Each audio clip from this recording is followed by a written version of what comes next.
Welcome to the Simply Real Life podcast. I'm Sarah, the founder of Simply Real Health, here to help you simplify, amplify, and elevate your life. This show is for those of you who want the real talk on how to live a more intuitive and intentional life, a life that's healthy from the inside out, and one that feels more effortless, aligned, simple, and more alive. We cover it all, from health, wellness, mindset, motherhood, daily habits and rituals, to business and relationships, creativity and growth, and tiny tricks to feeling your best, and the energetics behind it all filled with personal stories, unfiltered conversations, and of course, answering all of your burning questions, all in the way of simplicity and keeping it real, so that you can create your own version of your healthiest life. Let's do it. Hi, you guys. Welcome back to the podcast. Okay, today's question is such a fun one, and it's one that I get asked all the time, and it has to do with travel, one of my favorite things in the entire world. And here's the thing. The question I get asked a lot, I think it seems like it comes in much more so, I think, since having kids, because I've been doing the same things when I travel, especially when it comes to my health and staying on a lot of my healthy non-negotiables, the tiny things that I do every single day that I can do anywhere in the world that are literally like that simple and that small, that they're easy to travel with, easy to do, easy to incorporate no matter where I am in the world. I get actually more questions now, I think, now that I have kids and that we travel with our family all the time. We travel with our two young kids all the time. And that is something, again, that me and my husband, Kyle, love to do. So I know that it's not for everybody. And I know a lot of people do have a lot of anxiety about traveling in general, and then also traveling and just feeling like it's this time that you always get really off track with your food, with your workouts, with feeling healthy, with your routines in general, and figuring out ways like to not have that be the case, figuring out ways where you can put yourself in many different places in the world and that you still feel like you have enough of your basic foundational things that are just a part of your everyday life where they don't just go out the door. And yes, this absolutely relates to how so many of us, me included, I used to be the queen of being so all or nothing. That like when I was home, it was like this very intense, rigid schedule, and I had a million different things to do and like a million different things that were part of my morning routine and my evening routine. And, you know, it felt fine, except when something would happen to throw that routine off, which was, you know, a lot of times things do happen outside of your control. Whether it's traveling, work related, just anything that is sort of unexpected, sickness, anything like that. It's just something where your normal routine, either you don't have the time for, or it's not going to look the same. So then you just don't do it at all.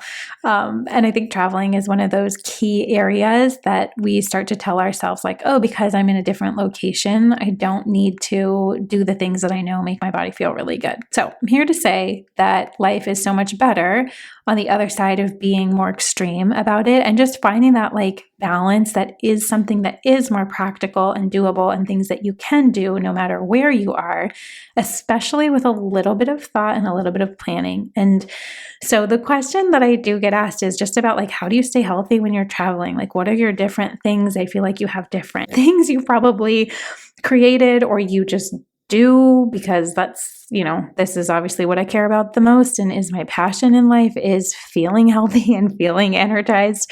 So I do think there's probably a few things that I might do a little differently. So I just wanted to share some of my favorite tips and things that I do tend to do anytime we travel, whether that's traveling by myself, just with my husband, or like we do very often traveling with our whole family, our little kids included. So first is exactly what I was just talking about, is the mentality part of this, of like the all or nothing thinking. So I'm just such a big believer that so much of how we feel every single day, so much of our energy and our attitude is related to how, you know, steady and consistent these teeny tiny habits are for our health and for our life. Finding that in between place where it's like you can get the most of what you can get out of these little tiny moments or tiny decisions or tiny habits that you do have. I just believe that they add up so much over time rather than these big extremes. So catching yourself if in the past, when you do travel somewhere, you're like, all bets are off. You're just like ordering whatever you want on the airplane and whatever you want in the airport. And side note, like, why is everyone snacking all the time? Like, have you ever looked around the airport and it doesn't matter what time of day it is? Like, it could be 4 a.m. all the way to like 10:30 at night, but like people are snacking like the entire flight or like the entire day. And I just think it's a funny like association that we've put together of like traveling means eating whatever, whenever you want. But then most people, again, have this thing where when they come back from traveling, they feel horrible and maybe wonder why. So I do think it's worth talking about the mentality first of like, what were your experiences traveling maybe when you were younger? What was it like in your family? Like, where did we pick up a lot of these things of like, this is the way it has to be, or because it's always been that way? And just to feeling the freedom to maybe choose a different way or try a different way. Just, you don't even have to commit to it, but just like trying it the next time you do travel. What if you approach this totally differently in that, what if this was just another normal day? Like, what would you do, eat? What would you have with you? It's like very similar to if you're leaving the house all day, maybe going out, or you have a busy day of activities, or, you're going out to work or something. We're like, how would you prepare for a day like that? It's very similar to how would you travel? You got to kind of think ahead to what your food might look like, bringing some stuff with you. I just always think it's so funny that people are like surprised that we have to eat every day. Like every new meal surprises them. Like it's like, oh, I'm hungry again. When it's like, we know we need food to survive. We know that our bodies like get hungry every couple hours, probably less so if you're eating real food, more so if you're not eating real food because your blood sugar is probably going up and down and all over the place, making you think that you're hungry. So side note, I digress because I cannot not talk about that first. I cannot not mention it because I do think that's where it all starts. So coming to a place that's a little bit more, again, like in between the black and white, living in the land of gray where things are not perfect, you can't always control, and also the extremes don't always pan out for us well and put us through these like highs and lows instead of coming to this place that's a little bit more in the middle. Okay, so number 1 is mentality. Number 2 is just thinking ahead, planning slightly ahead. So what I mean by that is like you usually know when you have a trip coming up. You usually know when you're going to be traveling because you have to book tickets, or you have to book a boat ride, or you have to book, like your car ride. You have to get things ready. You have to get gas. You have to do these things in order to prepare to travel. And like just make arrangements for things. So why are we not doing that when it comes to our food? Especially if we know that food is something, again, that we have to eat to get through the day. It shouldn't really come as a surprise to us. So thinking ahead, and I don't mean this has to be some crazy like planned out thing, but I do mean like thinking, okay, what time of day am I traveling? What time of day will I probably get to my destination? So thinking through, okay, so then I'm traveling through what meals are you traveling through? Breakfast and lunch and dinner, like thinking that through and thinking, okay, like how would I like this travel day to go? How would I like to arrive to my destination feeling? How would I like to wake up the next morning? And how do I want to feel, based on where I am? Traveling for work, you may need to be extra on, right? That next day and have a lot of energy to just go. If you're traveling for fun, maybe you want to actually like be rested and relaxed and enjoy and wake up refreshed, just saying it's an option out there.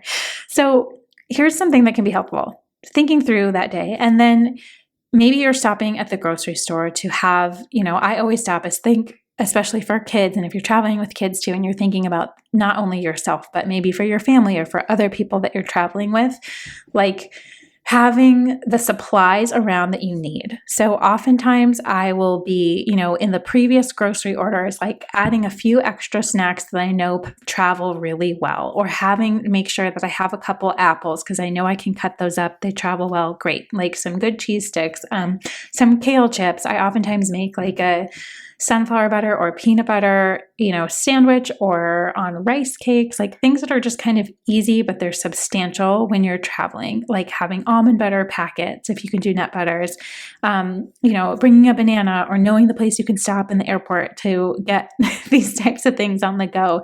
Having like, turkey sticks or beef sticks or nuts, seeds. There's so many options. Again, like the grocery store before the trip, or just starting to collect things, maybe even the month before. So it's not like a stressful thing. You just are adding a few extra things to the cart that you know that you have ready to go. Then the next tip I have is when you get to your destination, planning to also go to the grocery store. So maybe you research ahead of time, based on where your Airbnb is, based on where your hotel is, based on where you're staying with family, where is the closest grocery store? Maybe it's if you're taking an Uber from the airport that you actually stop there first, or you research, the closest one you can go to, or the one that has the stuff that you're going to want, whether that's Whole Foods or a health food store. But the reality is, any grocery store is going to have real food. And so making a stop so that you get the things that are sort of your basic staples that you do well with, your body does great with. Like, so when we go or land somewhere, you better believe that I have learned the lesson the hard way, especially because I'm somebody that really cares a lot about real food because it has a direct connection to how I feel. That I need all the energy I can get. I'm a mom of 2 young kids and I run a business, and there's just a lot going on, like travel days, there's a lot going on. So making sure that I am stable and steady and grounded first thing helps everything else that comes after it. So it is a big priority to me, and you may not feel the same, but here's what I do. And here's how traveling to me feels really good and doesn't feel like I get truly thrown off by the difference of it or being in a different place. So every store, I'm probably stopping to get some basics like bananas, maybe an avocado, spinach. That way I know I can make a smoothie, or having coconut water and some good clean like almond milk so I can make my matcha in the morning. And, whatever it is, the sort of the things that are really helpful, especially for like snacks or breakfast, just depending on the nature of what this trip is, you'll know best for that. But having the things around that do make you feel good, but making it a point to like give yourself that 20 minutes to make a stop that will save you for so much money, first of all, and from making these decisions that are like kind of subpar that you maybe don't want to be making, feeling like you have to eat out for every single meal or every time that you're like hungry for a snack. So that would be the second tip I have. The third is packing your creature comforts. And Guy will make so much fun of me for this, but like I have a bag, and inside the bag, it always comes with me traveling, are like my supplements. So my magnesium, if I'm taking any kind of multivitamin, then because I have a tendency to just like rotate my supplements. I think it's good for your body to do that. Give it breaks sometimes so it's not always having the same thing. But I'll pack my matcha. I'll usually pack like my electric whisk, depending where we're going. If it's somewhere that does not have like a blender, because you better believe I look at that too for all the Airbnbs and VRBOs. I just pack it just in case so that I can have my, again, very grounding morning matcha experience. And I know that I have all the stuff. I also always bring my chlorophyll drops. I'm definitely bringing my earplugs, my eye mask, like just the little tiny things that help ensure that I have a great night's sleep accessible to me, even if it's a noisy hotel room, even if the kids are in the room with us or whatever the situation may be. Like I come prepared with those things because I have this thought of just wanting to like take care of myself and keep it as normal as possible to my real life. And I also have, things like CBD in there to help with sleep. Sometimes I can't sleep when I get to places on the first night. That's been a new thing since having kids. I don't know what that's about. Probably thinking of so many things as I'm packing and then I can't unwind from the day. But it's just like good to have those things. And then again, I wake up in the morning and I'm like, great, I have my chlorophyll. I start my day as normal with a glass of water, my chlorophyll drops, I've got my matcha. Like I am feeling set because those are just tiny things for me. Not a huge hassle to pack, don't take up a ton of space, but the difference they make in my day are huge, right? Huge. And it's not just completely out of the norm of my normal routine. So my body feels like it falls in line digestion wise, sleep wise. Like I don't see massive swings with that. So maybe that little tip will help you too. So the fourth thing I also do is, depending where we're going, I usually Yelp and search for restaurants. For me, because I'm gluten-free, if I search gluten-free, I can usually always find like some really delicious like little spots that I wouldn't have found otherwise. Or I also have a tendency to look for like juice bars, even though I'm not like a huge like juicer.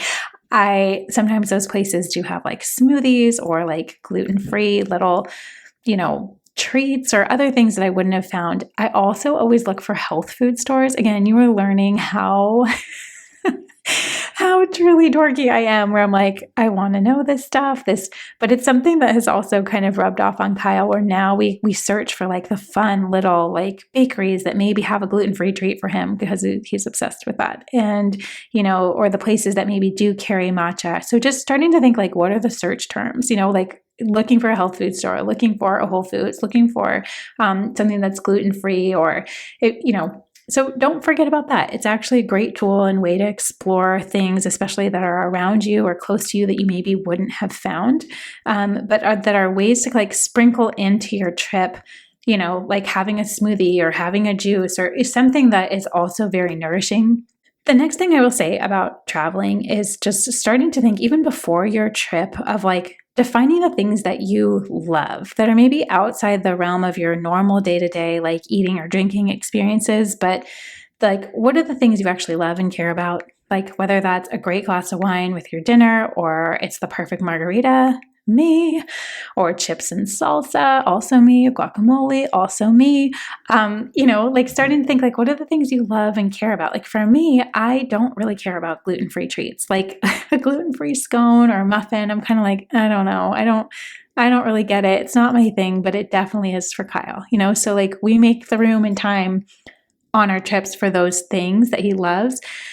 Same as like he'll make the room and time if I want to go to a place that has like the best skinny margarita, So I think knowing that like it's not really going to work out well, you're not going to feel great if you're just eating randomly, eating what other people are eating anything that's there, eating at all times of the day, but just thinking like being a little bit more intentional about it, right? Like, what do I love? Let's have and enjoy those things and make sure you're fully present and that you are like actively, maybe even engaging all of your senses. Like, what do you smell? What do you see? What kind of texture or taste or warmth or cold, or what do you notice? Like sip by sip, bite by bite, really taking those experiences in.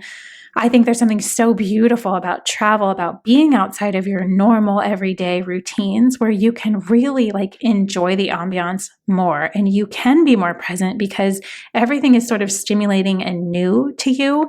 And so using that to your advantage of being able to enjoy the things that you love. This is not about deprivation or not about eating perfectly. I don't believe in that at all. I want you to have the things that make your life feel like they're worth living and make it feel joyful and like decadent and beautiful and just these like experiences that you kind of love and travel. That's what living is about, and so much of that is missed, I think, in the wellness community in general, of like this having a great relationship to food means being able to enjoy the things you want to enjoy when you want to have them. For me, it always comes down to ambiance. Like, who am I with? Like, what is the scene? What is the setting? How am I feeling? Usually on vacation or, if it's a trip and it's vacation, I am automatically a little bit more relaxed. And therefore I know that I can process and digest food, even, extra of different things than I normally would have. my body will process it much better because I'm relaxed and because I'm present, because I'm really taking it in. And so I think a lot of people miss that. They kind of go through their vacation, maybe being numb, eating, drinking, doing whatever and or everything. And then they feel horrible because they weren't really intentional or thinking about it or choosing the things that matter. They're just having everything. Or on the flip side, they're having nothing because they're trying to be quote unquote healthy.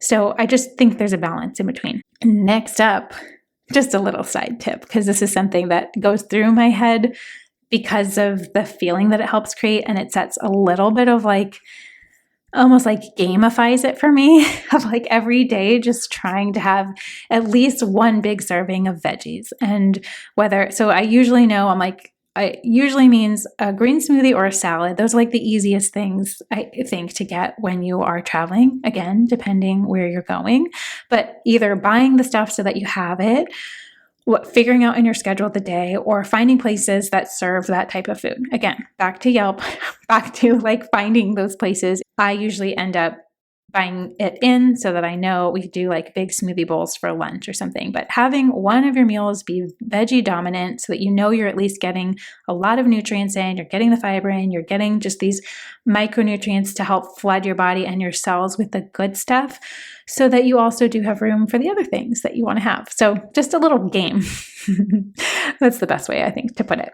And then last of all, this is not a separate point, but this does go back to what we were talking about of just like your ambiance matters, your mentality matters, enjoying where you are matters. It does. We do truly digest our food so differently depending on where our mental state and our emotional state is at. So using this is a great time to practice maybe some different like routines that you do want to bring back. So using the newness of it to say, maybe this is a great time to actually practice. If you do have a little more bandwidth, let's say it's maybe more like a vacation where you maybe have a little bit more time in the day of what does it feel like to start your day with a workout or to get up a little bit earlier and do that? Or what does it feel to have like a green smoothie every day or a great salad and really just think about your veggies?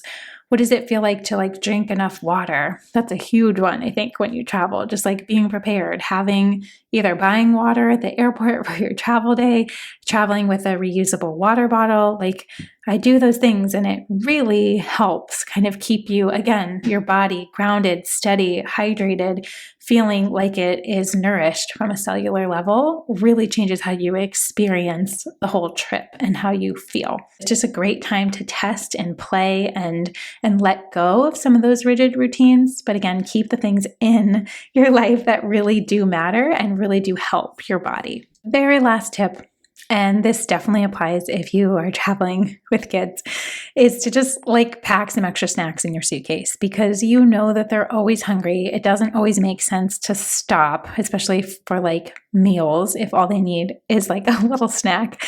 But having some stuff you know that they really like that is more real food based, especially if you're going somewhere maybe out of the country or it's a little bit more of an unpredictable schedule. I just always have like this bag that we pack of just extra snacks. And I usually try to think of things that are like lighter, but they include things like some gluten-free instant oatmeal packets where we could use that for breakfast the next day, or, those like Chomps sticks or little like snack packs or nut butter packs, just things that are like kind of basic staples that are real food based, that you can feel great about them eating and that you don't always have to like stop or make a completely separate trip for your kids. But also, this is something I did before kids too.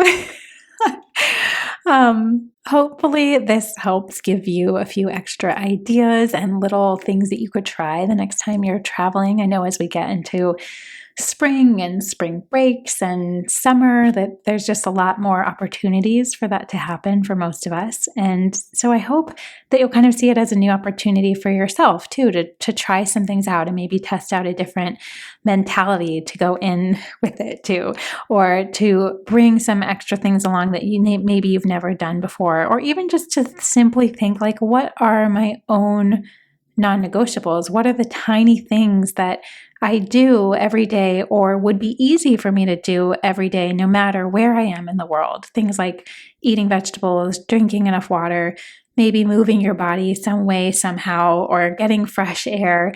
Think of what those things are for you and really make it a point the next time you do travel, maybe outside of your normal routine. Again, whether it's road trip, car trip, ferry trip, plane trip, that you do start to think of incorporating some of those things a little bit more with the goal, again, of being less extreme, less all or nothing, and less having these extremes between being home and healthy and feeling great and then feeling like you're having fun on your trips. But then when you come back, you kind of have to, you feel like you've backtracked and have to start from zero or sub-zero, whatever it may be. So we're just trying to prevent that. Again, come back to a place of peacefulness, steadiness, calmness, groundedness. I know I use that word a lot, but just coming back to yourself from a place where you know that you can operate well, have great energy, sleep well, for the most part.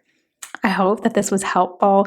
If you did find it helpful, we'd love if you could share it with a friend or somebody that might appreciate it, some of these ideas, and leave a review wherever you listen to podcasts. I hope you guys have a great rest of your day, and we'll be back next week with another new episode.